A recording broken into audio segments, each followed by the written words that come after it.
हसीनों ने बुलाया, गले से भी लगाया। हिंदी सिनेमा में तकरीबन 6 दशक तक दर्शकों पर अपने हुनर और अदाकारी और रूमानियत का जादू बिखेरने वाले सदाबहार अभिनेता देवानंद का जन्म 26 सितंबर 1923 को पंजाब के गुरदासपुर में एक मध्यम वर्गीय परिवार में हुआ था। देवानंद का असली नाम धर्मदेव पिशोरीमल आनंद था। उन्होंने अंग्रेजी साहित्य से अपनी स्नातक की शिक्षा 1942 में लाहौर में पूरी की थी। 1943 में अपने सपनों को साकार करने के लिए जब वो मुंबई पहुंचे तब उनके पास मात्र 30 रुपए थे और रहने के लिए कोई ठिकाना नहीं था। देवानंद ने मुंबई पहुंचकर रेलवे स्टेशन के समीप ही एक सस्ते से होटल में कमरा किराए पर लिया। उस कमरे में उनके साथ 3 अन्य लोग भी रहते थे जो उनकी ही तरह फिल्म इंडस्ट्री में अपनी पहचान बनाने के लिए संघर्ष कर रहे थे। देवानंद को पहला ब्रेक 1946 में प्रभात स्टूडियो की फिल्म हम एक है से मिला। हालांकि फिल्म फ्लॉप होने से दर्शकों के बीच वो अपनी पहचान नहीं बना सके। इस फिल्म के निर्माण के दौरान ही प्रभात स्टूडियो में इनकी मुलाकात गुरुदत्त से हुई, जो उस समय फिल्मों में कोरियोग्राफर के रूप में अपनी पहचान बनाना चाह रहे थे। देवानंद को पहली नौकरी मिलिट्री सेंसर ऑफिस में एक लिपिक के तौर पर मिली, जहां उन्हें सैनिक द्वारा लिखी चिट्ठियों को उनके परिवार के लोगों को पढ़कर सुनाना पड़ता था। लगभग 1 वर्ष तक मिलिट्री सेंसर में नौकरी करने के बाद और परिवार की कमजोर आर्थिक स्थिति वो 30 रुपए जेब में लेकर पिता के मुंबई जाकर काम न करने की सलाह के विपरीत अपने भाई चेतन आनंद के साथ 1943 में मुंबई पहुंच गए। चेतन आनंद के साथ देव भी भारतीय जन नाट्य संघ इप्टा से जुड़ गए। देवानंद और उनके छोटे भाई विजय को फिल्म में लाने का श्रेय उनके बड़े भाई चेतन आनंद को जाता है और गायक बनने का सपना लेकर मुंबई पहुंचे देवानंद अभिनेता बन गए। अभिनेता के रूप में पहला ब्रेक 1946 में है हम एक है से मिला, जो फ्लॉप रही। फिर वर्ष 1948 में जिद्दी उनकी पहली हिट साबित हुई। सन 1949 में उन्होंने नवकेतन बैनर स्थापित किया और वर्ष 1950 में अफसर का निर्माण किया, जिसका निर्देशन उनके बड़े भाई चेतन आनंद ने किया था। सन 1951 में उनके बैनर की अगली फिल्म बाजी का निर्देशन उनके दोस्त गुरुदत्त ने किया, जिसने उनकी किस्मत बदल दी। कुछ समय बाद अशोक कुमार के द्वारा उन्हें एक फिल्म में बड़ा ब्रेक मिला। उन्हें बॉम्बे टॉकीज प्रोडक्शन की फिल्म जिद्दी में मुख्य भूमिका प्राप्त हो गई और इस फिल्म में उनकी सहकारा थी कामिनी कौशल। ये फिल्म 1948 में रिलीज हुई और सफल भी हुई। 1949 में देवानंद ने अपनी एक फिल्म कंपनी बनाई, जिसका नाम नवकेतन रखा गया। इस तरह वो फिल्म निर्माता बन गए। देवानंद साहब ने अपने मित्र गुरुदत्त को डायरेक्टर के रूप में चयन किया और एक फिल्म का निर्माण किया, जिसका नाम था बाजी। ये फिल्म 1951 में प्रदर्शित हुई और काफी सफल हुई। इसके बाद देव साहब ने कुछ भूमिकाएं निभाई जो नकारात्मक शेड की थी। जब राज कपूर की आवारा प्रदर्शित हुई तभी देवानंद की राही और आंधिया भी प्रदर्शित हुई। इसके बाद आई टैक्सी ड्राइवर, जो हिट साबित हुई। इस फिल्म में इनके साथ थी कल्पना कार्तिक, जिन्होंने देव साहब के साथ विवाह किया और 1956 में इन्हें एक पुत्र हुआ, जिसका नाम सुनील आनंद रखा गया।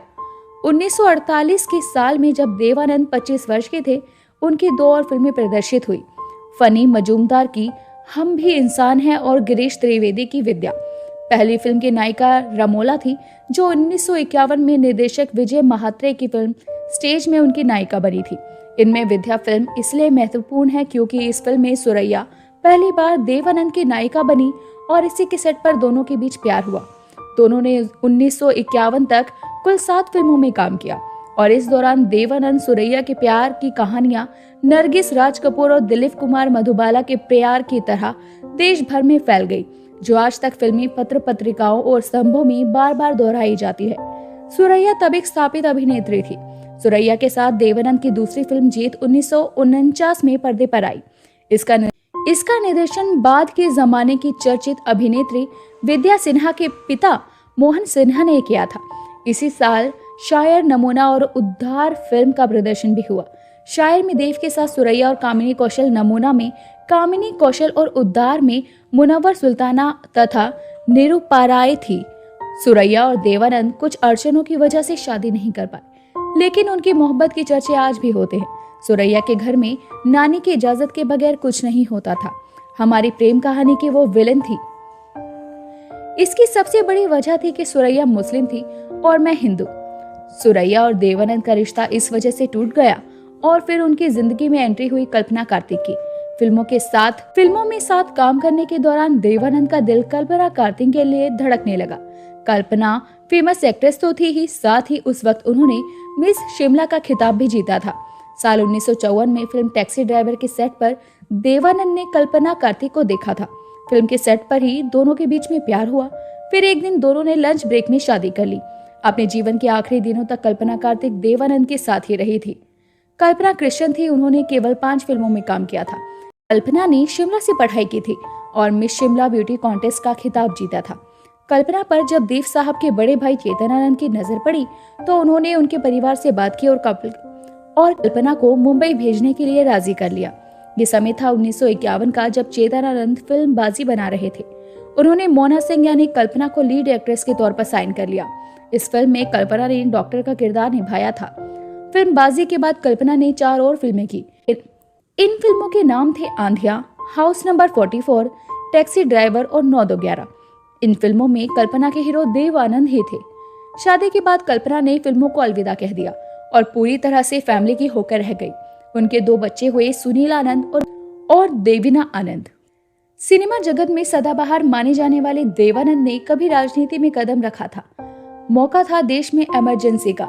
जून 1975 में तत्कालीन प्रधानमंत्री इंदिरा गांधी ने जब देश में आपातकाल लगाने का ऐलान किया तो देवानंद ने फिल्म जगत में अपने कुछ दोस्तों के साथ मिलकर उसका पुरजोर विरोध किया।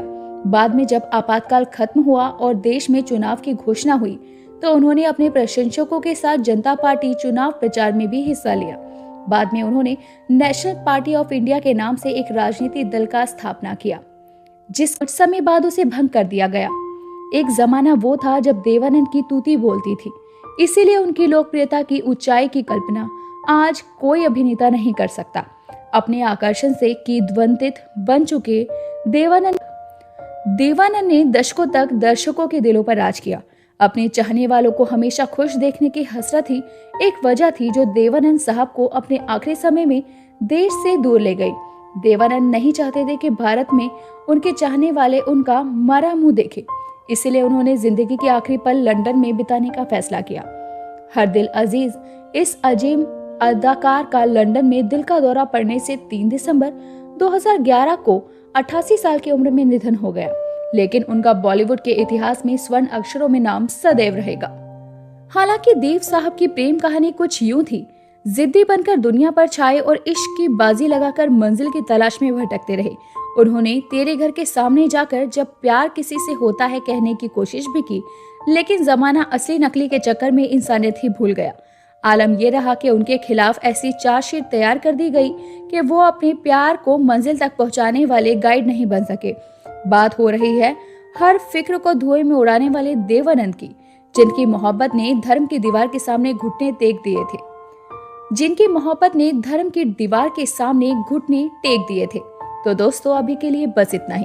मिलते हैं अगली वीडियो में। बहुत भोला है बेचारा, न जाने किस पे आएगा।